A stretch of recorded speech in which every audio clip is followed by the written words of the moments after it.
and welcome to another episode of Boundless Body Radio. I'm your host, Casey Ruff, and today we have another amazing guest to introduce to you now.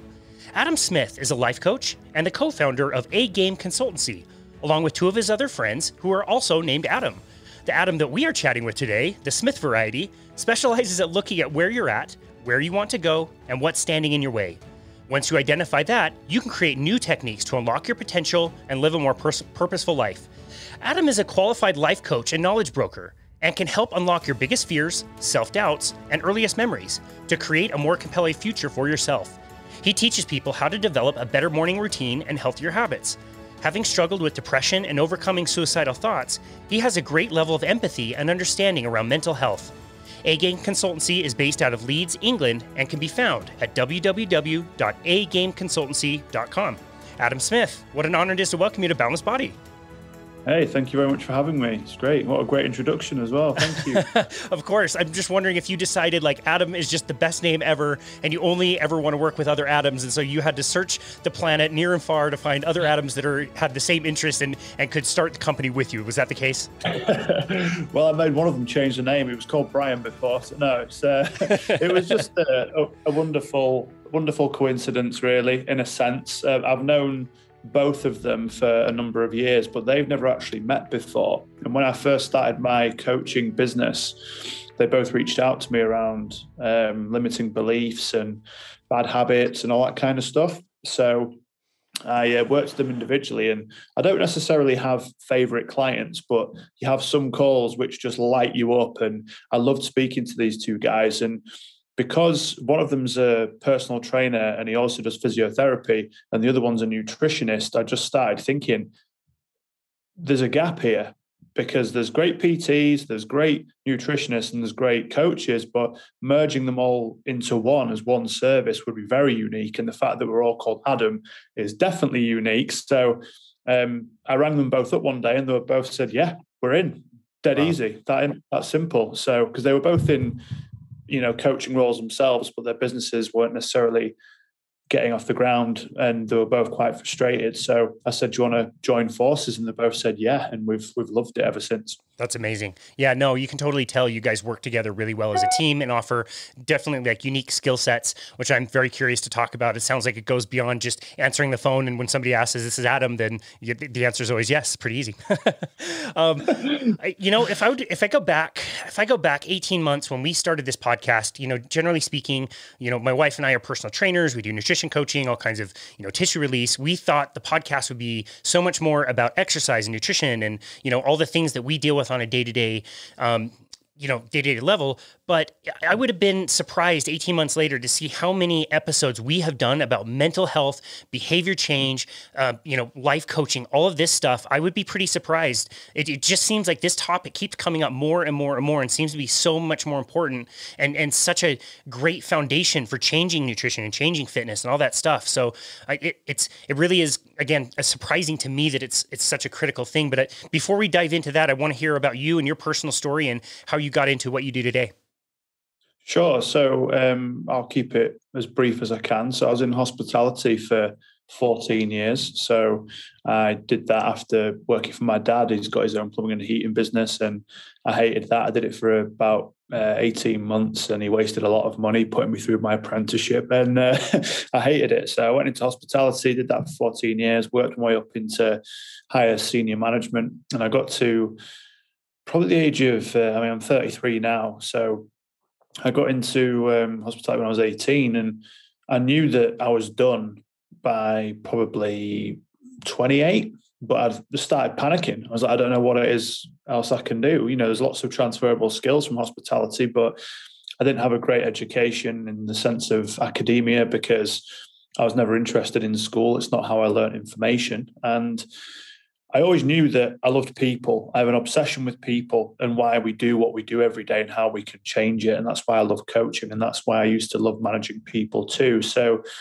this really came from a young age. I've got dyspraxia. So the way of learning information at school is how well you can retain it. And I couldn't retain it very well. And everything was written on the blackboards and the whiteboards. And it'd get rubbed off very quickly and I wouldn't be able to keep up with it. So I started watching the classroom instead. I just started watching patterns of behavior and patterns of movement and what one child said and how the teacher responded and how the child responded to that response. It just fascinated me from a very early age.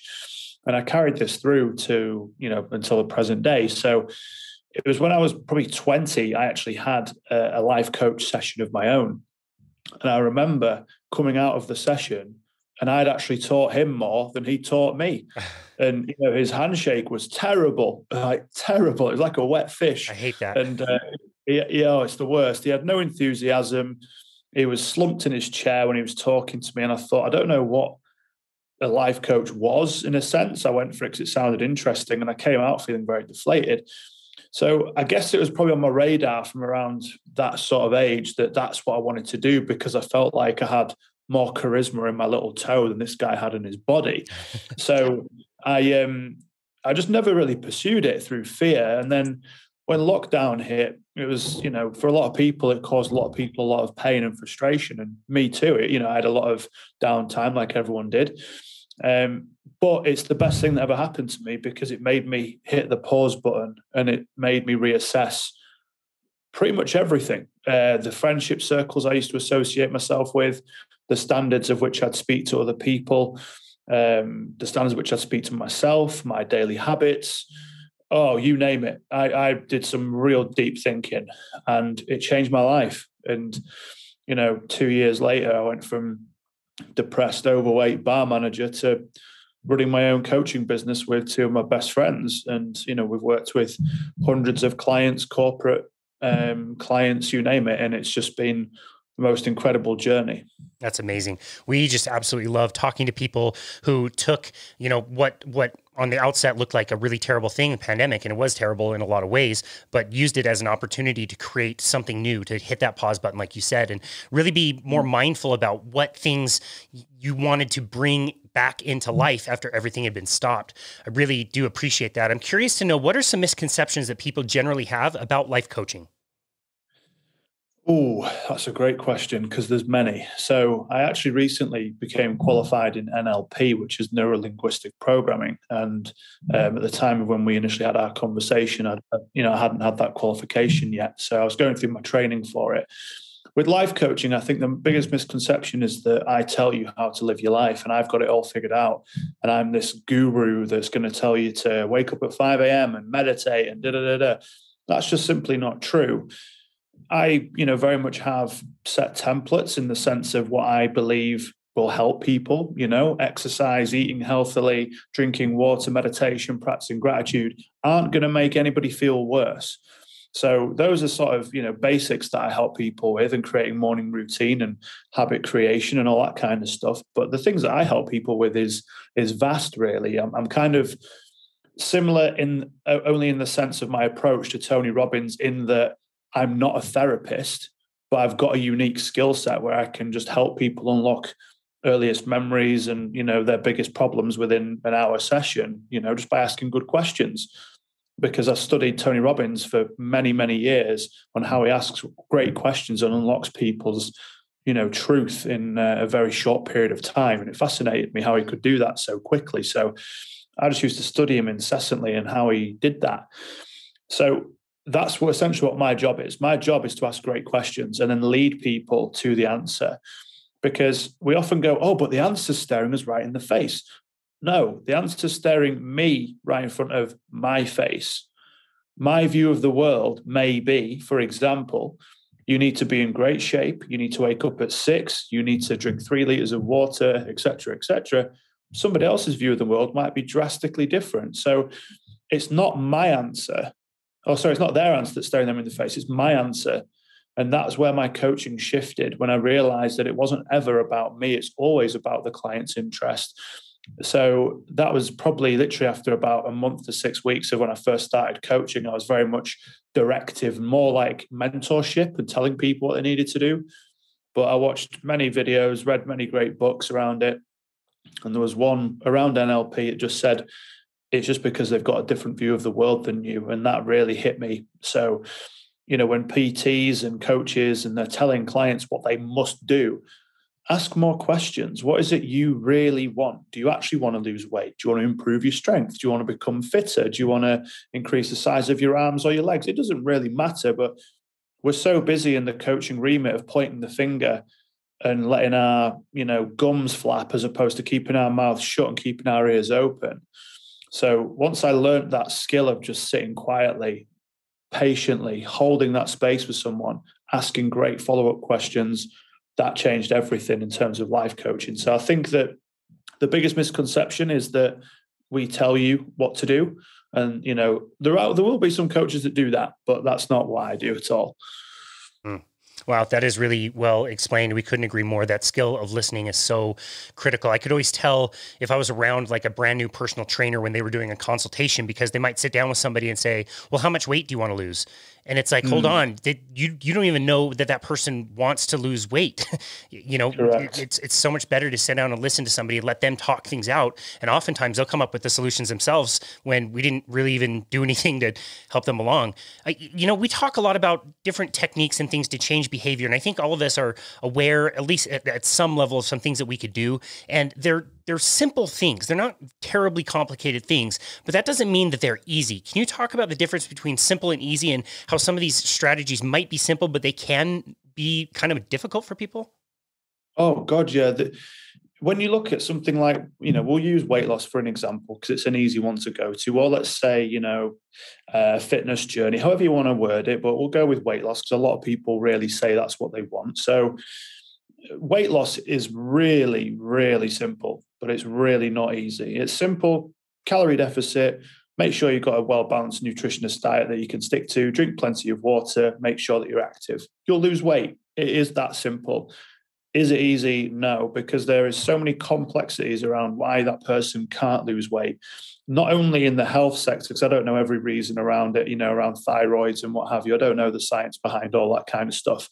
But there is a little bit around genetics, not as much as we would often give off in terms of body shape and things like that, then yes. But in terms of habits and what have you, then that's really a fallacy. That's a lie. But most of it could be an eating disorder based around when you were 5 or 6 years old and your parents may have said to you, oh, you need to eat all your dinner if you're going to grow up to be a big boy. It might be there are starving kids around the world. You have to eat everything on your plate. And if you stack your plate up, then you're going to eat everything on your plate because you were told to from a young age. And that's the standard that you've embedded in your mindset for however long.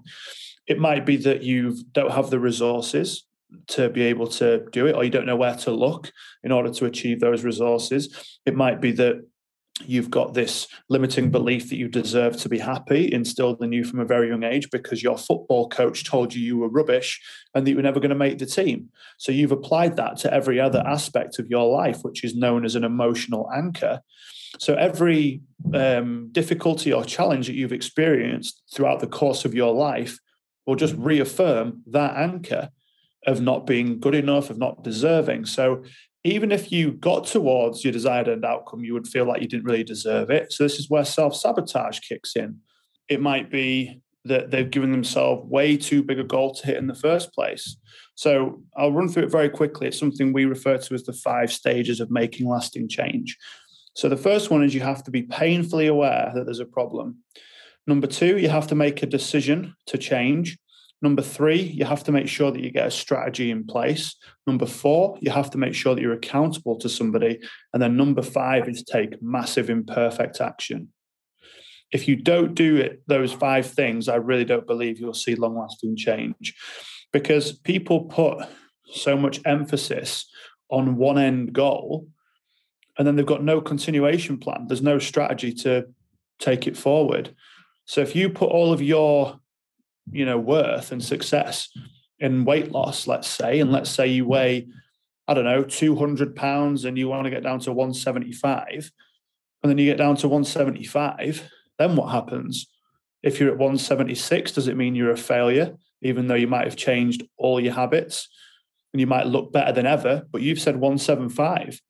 So if you stick to that and you've got this rigidity in your mindset because that's a goal you've decided, you're going to have a huge problem. And this is the biggest issue that I see, is that people overcomplicate things all the time. And it's, losing weight is really, really, really difficult.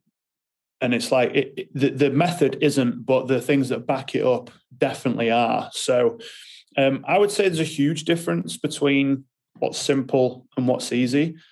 Once you understand what they are, you can change the narrative. You can change the trajectory on which you're on.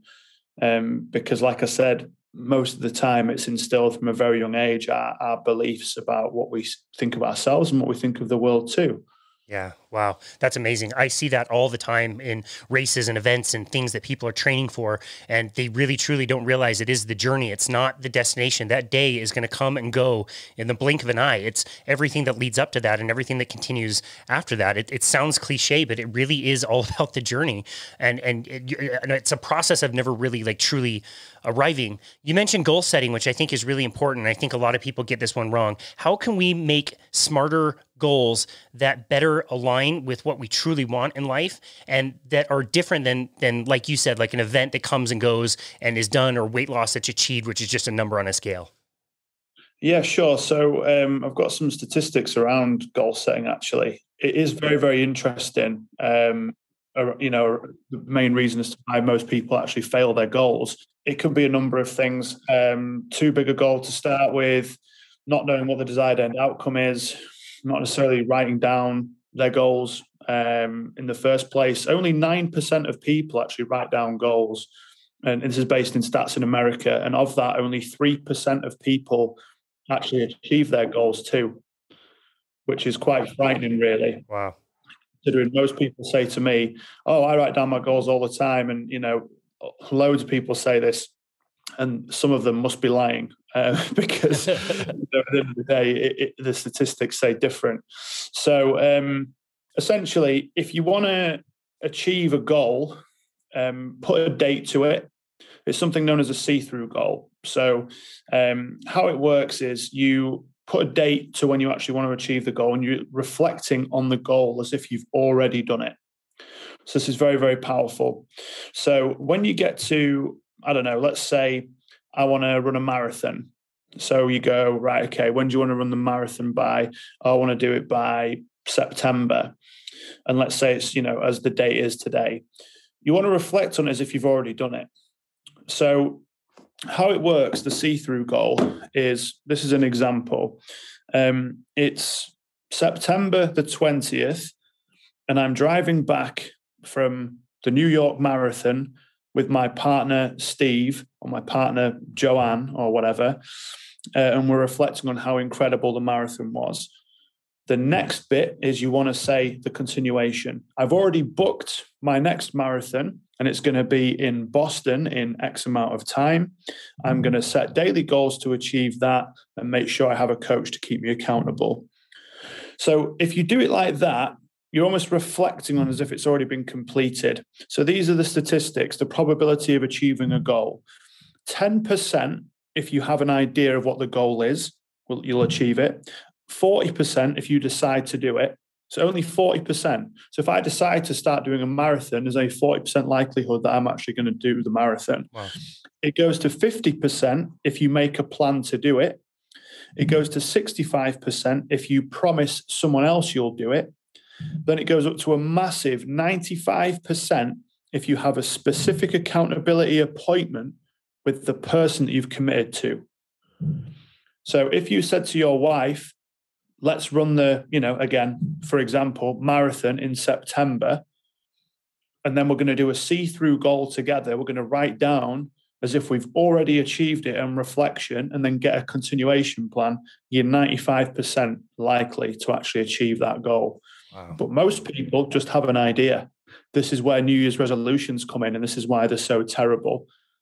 So, and then they just decide to do it. I'm going to go run 5K. And let's say they haven't run 5K in 3 years, and they're probably wearing the wrong footwear. They probably haven't warmed up or stretched.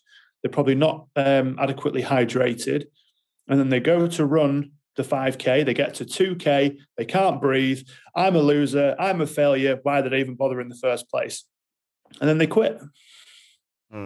Wow. Well, that is so well explained. I'm so glad you were able to share those statistics. This is why I sometimes get a little frustrated that more people don't do this type of coaching because, there's a difference between buying something and you spend your money and it's gone versus really investing in yourself and using coaching as that accountability. That's so critical. I would have guessed that, the accountability piece would have been important, but 95%, that's really high.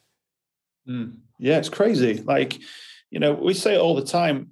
We don't need trainers. We don't need coaches, but it helps. I don't need a barber to cut my hair, but if I didn't do it, it'd look like Edward Scissorhands has had a go on it. So, having the expert there is definitely helpful. LeBron James has a coach and he does quite well in what he does. So, we always feel like we can do it on our own because this is where ego comes in. But there's a great saying that ego is the anesthesia that deadens the pain of stupidity. Basically saying, drop your ego and you'll start to see results and you'll start to see success. Because no one achieved anything of greatness completely on their own, including Usain Bolt, including tennis players, including people in high-performing athletes that perform on their own. They've got a team around them. They've got a team of coaches, nutritionists, personal trainers, mobility experts, you name it. No one achieved anything of greatness just completely on their own. So if you can collaborate with somebody that's going to push you, it's going to test you, it's going to challenge you, and also keep you accountable, because let's be honest, we've all had that workout in the gym where we go with no energy, we sit on the bench and we start scrolling through Instagram or we start checking our email or we start doing stupid stuff that isn't going to serve us, because it just gets in the way sometimes. We're not always as motivated. When you've got a trainer or a coach sat next to you, barking at you or pushing you, you're going to get so much more out of it. And that's what it's all about. That's very well explained. A lot of the goals that we make are obviously not things that we will achieve tomorrow or next week. They're much longer term. And when we change our behaviors, we don't always get instant gratification from those behavior changes. And so oftentimes you see that people, will try something for a week or two or three, and they're not really getting to their goals yet because those results compound over time. And over a really long period of time, they end up quitting. How can people stay more motivated when it's not a goal that they can achieve right away?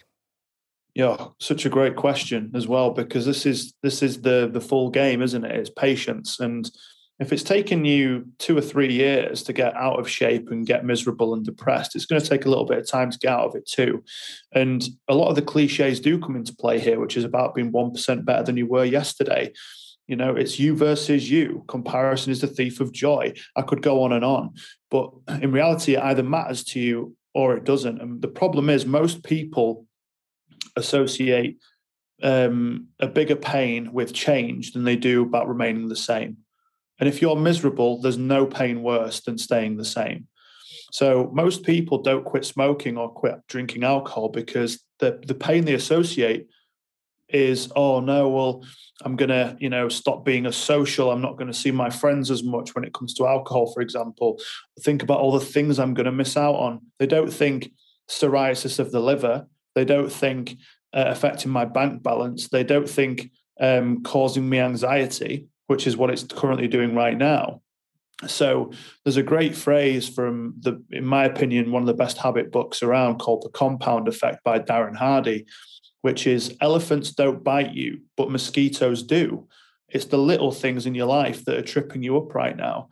And if you rectified them day by day and exuded that patience, you're going to change your life forever. But like you said, we live in this instant gratification society of Instagram likes and Amazon Prime and you name it.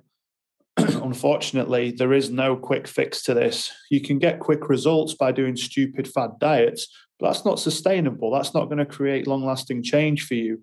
It's going to get you to a point of real misery real quick. So the simplest way I explain it to people is, if I gave you a blue pill to swallow tomorrow and you lost 100 pounds, let's say, and let's say that was your target and you did it in a day, but you wouldn't value it because you'd have no idea on how to do it. You might look good for a couple of days, maybe a couple of weeks, but then what happens? You're going to slowly start to put the weight back on. You're going to become really miserable because you didn't look as good as you did on day one. You've got no idea of how you got there, the hardships, the calluses on your hands and your feet and your mind. You've just been given it handed to you on a plate. And no one's ever valued anything that's been completely handed to them. So I'd always encourage people just to go back to the basics, stick to the cliches, because the cliches are there for a reason, and just realize that it's you versus you. 1% better. If yesterday you ran for 5 minutes, tomorrow go out and run for 5 minutes and 5 seconds. Because I tell you, in 90 days, you'll be running for 30 minutes without even realizing it, just by adding 5 to 10 seconds every day for 90 days. It's crazy how the compound effect works. If you're unfit, for example, and you don't think marathon, think going to get my shoes on and I'm going to go for a walk. I'm going to go for a 20-minute walk around the block. We can all do that, right? Yeah, of course. The issue is they associate where they're at now with the marathon. It's like an actor wanting to become an actor thinking, where's my Oscar? It's not going to happen.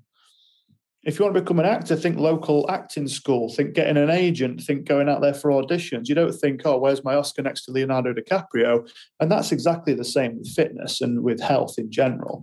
It's understanding that having the big goal is fine because it needs to scare you in order to push you. And I agree. But that has to be broken down into bite-sized chunks rather than focusing on the whole pie.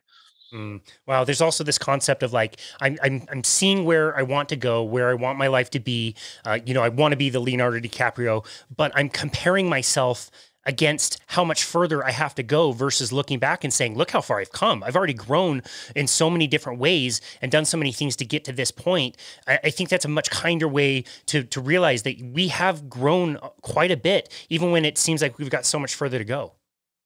Oh, God, yeah. It's the only time you should ever look back to see how far you've come. And I know that sounds quite corny, but it's true. And I'm sure there's a version of this in America, but in England, it's called Slimming World. And it's terrible. It's absolutely toxic.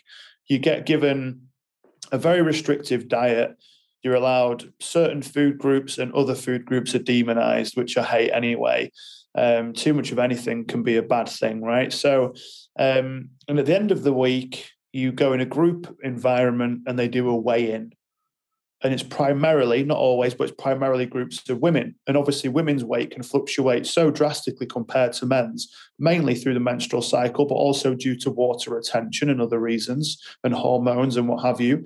So they jump on the scales in front of everybody else and they get weighed.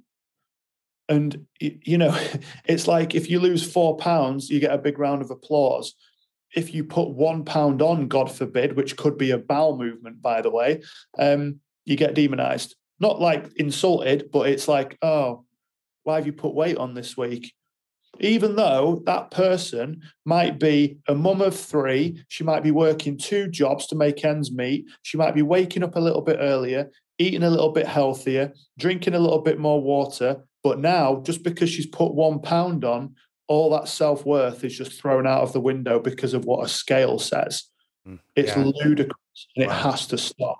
There's so much toxicity around this remit and there's so much contradicting information too. Even what I'm saying will be different to what someone else will say. It's all just opinion. Of course it is. But the point I'm getting to is that in itself is drastic and it really has to stop as soon as possible. Because like you just said there, this woman, for example, may have developed 10 new incredible habits that she couldn't have even fathomed only weeks ago, but now she's being ridiculed because of one metric, which is weight loss, which is absurd. Wow. It creates this entire population of people that just think there's something that is inherently wrong with them, that they are broken.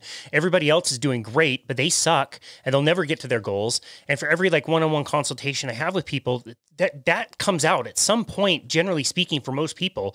And most people don't understand that pretty much everybody else is kind of feeling the same way because of that culture. I'm so glad you brought that up, and I couldn't agree more. We have to get rid of that kind of thing. I think that's atrocious. Yeah, there's a phrase that Gary Vaynerchuk uses, which is nobody at school cares about your zits. They care about their own zits. So when you're in the gym and you might feel insecure, are people staring at me? No, people are staring at themselves because we're very self-absorbed and they're feeling that you're staring at them too. So true. True. Getting that into somebody's mind is obviously very difficult, but I ask them one question. Do you care what other people are doing? No. then why do you think they care what you're doing? And it's just such a simple question, but it goes, most of the time it's, oh, yeah. Totally. And like, if you've decided that they care, then they care. If you've decided they don't care, they don't care. I said, you get to choose where your focus goes. And whatever you focus on, you'll find. If you focus on every lump and bump and scar and, problem that you've got with your body, you're going to find it. If you focus on all the beautiful things about you, all the things that you admire, and practice that self-love and gratitude, and instead of saying, I have to go to the gym, I get to go to the gym, will reframe your whole mindset anyway, because think about how many people out there can't go to the gym because of either a mental block, a physical issue that they may or may not have, things like that. So once you can practice gratitude around the fact that you get to do these things, I really think it shifts your focus, and then you just start debunking all these BS narratives that you've created in your mind that other people are going to be staring at me. I've got no confidence, blah, blah, blah. It's just a case of that shift in mindset. And I like to refer to it as, we all have apps in our brains that have been put there. But some of them, like on our iPhone, they're just taking up storage. Just delete that app.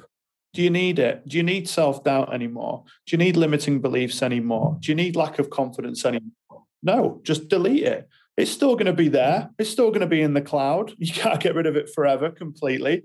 But do you need to be staring at it every single day? Do you need to be wasting time on it every single day? No. Download a new app. Download a new way of thinking. And people go, oh, but it's not that simple. Unfortunately, it is. A lot of it's down to the power of choice. And more often than not, we choose the wrong things because, again, we go back to the feeling of not deserving. That is very well explained. I really love that analogy of the apps. And you're right. It might not be easy, but it can be very simple. I think that's part of why there's so much, so much content out there in the self-help world, because everybody's looking for the magic pill or the next way. And people make a lot of money on this when really it's just deciding what you want and finding simple ways to make that happen. I do want to talk to you a little bit about the importance of a morning routine. So why is a morning routine important, and what things do you find are most important for you in your own personal morning routine? Sure. So really a routine is a sequence of actions repeatedly done. I think that's the exact definition in the dictionary. And again, there's so much guilt in the self-help space around 5 a.m. club, around what you must do. And, the new gurus trying to sell their products. So you have to do this in order to be successful. It's just simply not true. Everyone's got their own method and everyone's got their own thing that works for them. What I help people with and what I, introduce is, what do you want to do? Can you have 10 minutes to yourself? Because a good morning routine is reverse engineered from a good night routine. If your night routine is terrible, guess what? Your morning routine hasn't got a chance. So it's little things, setting yourself up for success from the night before. So you either have order or you have chaos. And that might sound quite extreme, but it's true. If you're not organized from the evening, and in the morning you want to go to the gym for the 6 a.m. class, let's say, and you wake up at 5:30 and you live 10 minutes away from the gym and you've not got your gym kit ready and your partner's still asleep and you're scrambling around in the dark and you pick up 2 odd socks and you pick up your wife's leggings instead of your tracksuit bottoms, it's a nightmare. So if you can just on an evening get yourself prepared. So again, we'll go with the fitness one. So have your water bottle ready. Have your, might have tablets or vitamins out for the night, for the morning. Put your gym kit out, get that ready. I have I'll go into my routine separately, but you might have a book to write down your goals. Put that downstairs next to where you keep your breakfast and your coffee. So it's something known as habit stacking. So habit stacking essentially is attaching things to other things you're already doing. So if you're brushing your teeth and let's say you're taking a vitamin C and a vitamin D tablet in the morning, have a pint of water next to it. So you've brushed your teeth, you drink a pint of water, and then you have the tablets. Straight away, you've done a habit stack because you've paired 3 mini tasks together straight away. If you're waking up currently and just making your bed and eating breakfast, that's a routine. So how can we add something that's going to bring you joy? What would you like to do? And, it might be, in the worst scenario, it's a mum of 3 young kids and she's on her own. The best scenario is it's a, youngish guy around my age that's single and has all the time in the world. So it doesn't really matter what your lifestyle is. We can all have 10 minutes. So do the night routine first, get that down, and get all your stuff out that you need for the morning to set yourself up for success. You mentioned gratitude earlier, and I think this is something that could be easily stacked into a morning or nighttime routine as well. Is there a particular way that you recommend people practice gratitude? Is it something they write down? Is it something they record in a different way? How do you recommend that people practice that? Sure. So I tend to do it after I've meditated. So I've got myself into a calm meditative state, and then I'll get into what's known as peak state. So this is something that Tony Robbins has been practicing for 40 years, and eventually did a study on it at Harvard University around 4 years ago. Or it might have been Yale or Berkeley, I can't remember, but one of the top schools in America, I know, did a study on it. And just by standing like a superhero, so you put your hands on your hips, you put your shoulders back, you put your chest out, you put your legs apart, and you do a deep breath in through your nose for 4 seconds, hold it for 4 seconds, and release it for 4 seconds. By doing that just for 2 minutes, it increases your testosterone in men and women by 22%. It decreases cortisol, which is stress, by 19%, and you're 33% more likely to take action. So just by standing like that and hold it, straight away, just by doing it once, I've genuinely got like a couple of tingles down my arms. So you can imagine the impact it has for that. After I get myself into that state, I might put on my favorite song, or I might put like an inspirational video on, and I'll just bounce on my toes and I'll just start getting some blood around my body. Then I practice gratitude. Because if you practice gratitude and you're sat in a lousy state, or you're slumped on your bed and you say, I am grateful for my life, I feel incredible, I feel amazing, it has no resonance with your brain whatsoever. So you could say any words. If you're in a lousy physical state, your body's not going to believe it. Equally, if you're in a positive state, i.e. shoulders back, chest out, speaking with an upbeat tone, I could say anything and my brain will still like it. I could say, I'm a piece of crap and no one likes me and everything. And your brain's going, I don't know what's happening, but I feel good, right? And your body's responding to it. This isn't rah-rah or woo-woo. This is just science. Your body is designed to move. So when you're just writing down gratitude, it's fine. It serves a purpose because you're actually bringing it to life by writing it down, and you're bringing it to your conscious mind rather than your unconscious mind. Now, the difference is when you say it, it resonates with your body. So it's something known as the triad of the meaning of life. It's what we say, it's how we say it, and it's how we hold ourselves when we say it. So it turns from an affirmation to an incantation. So rather than just saying, oh, I feel great, it's I feel great, I feel amazing, I am so grateful for my family, I'm grateful for my partner, I'm grateful for my health, I'm grateful for my business today, I'm going to go out, I'm going to achieve my goals, let's go. Straight away, your body's just going, fucking boom, we're ready. We are ready for the day ahead, right? As opposed to sitting down, journaling can be quite peaceful.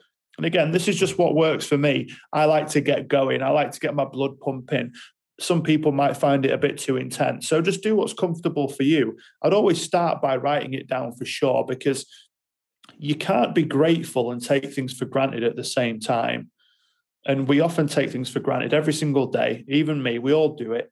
So instead, just start practicing gratitude around small things. I'd highly recommend getting like a journal or a productivity planner or something that at least prompts you to write it down as a starting point. But if you can up it and then go to the incantation side of it, I'm telling you, you don't need coffee in the morning if you do that, because your energy levels are going to be off the charts. That's great. I really appreciate that you went there with that question, that it's not necessarily enough just to be grateful for things, but it's the way that you do that. You starting this business with the 2 other Adams, tell me a little bit about how each of you complement each other and your unique gifts can help people as they need it as a team.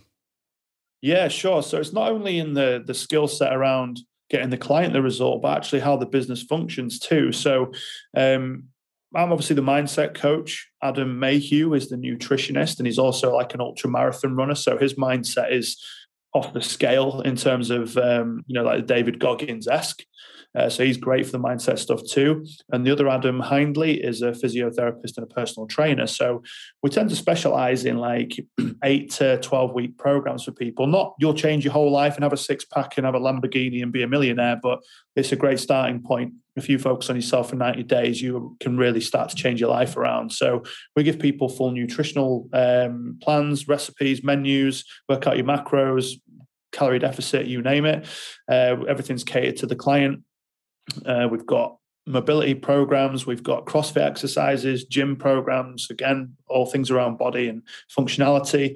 And then with me, it's everything from morning routine to NLP coaching, destroying limiting beliefs, all that kind of thing. We also do weekly group coaching too. So all of our community comes together on a Tuesday evening, and we, talk about the things that have been great wins this week, any challenges that people have gone through, and we really rely on the genius of the room to help everybody else, which is just awesome because you can see this true growth and these relationships start to develop. In the actual business, Adam Hindley's a content creator. He's an expert on all things YouTube and Reels and TikTok and all that kind of stuff. Adam Mayhew is amazing at finances and automations and back of house. And I do very much around the forward-facing, front-facing marketing, relationship building, sales, and all that kind of stuff. So not only does it work from the client's perspective, it also helps in the running of the business as well. Yeah, that's phenomenal. What an amazing team and what a very comprehensive suite of offerings that you guys offer. This has been a great conversation, really fun, and I've definitely learned a lot about habits and building better ones and having better goals. If you had one simple tip that you'd like to distill down to the listener to take and apply into their lives, what would that one simple tip be? Deal with the reality of your situation. This one phrase changed my life because we often look at things for worse than they are.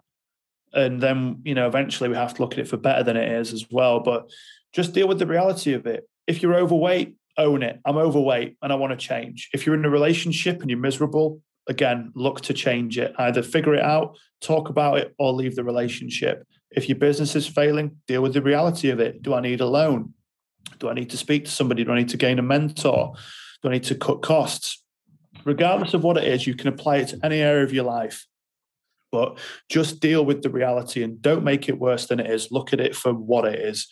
If you can stick to that method, you're going to start to see big changes in your life. And it's not, again, it's real simple, but it ain't easy. Big difference. So yeah, I would stick with that. Big difference. That was a great answer. Adam, where can people go to find you and connect with you and your work? Sure. So a lot of it will end with A-Game Consultancy. So I would go on A-Game Consultancy is our Instagram name. We've got agameconsultancy.com, which is our website. I'm on Instagram as my handle. I changed it just yesterday. So it's Adam Smith _NLP coach.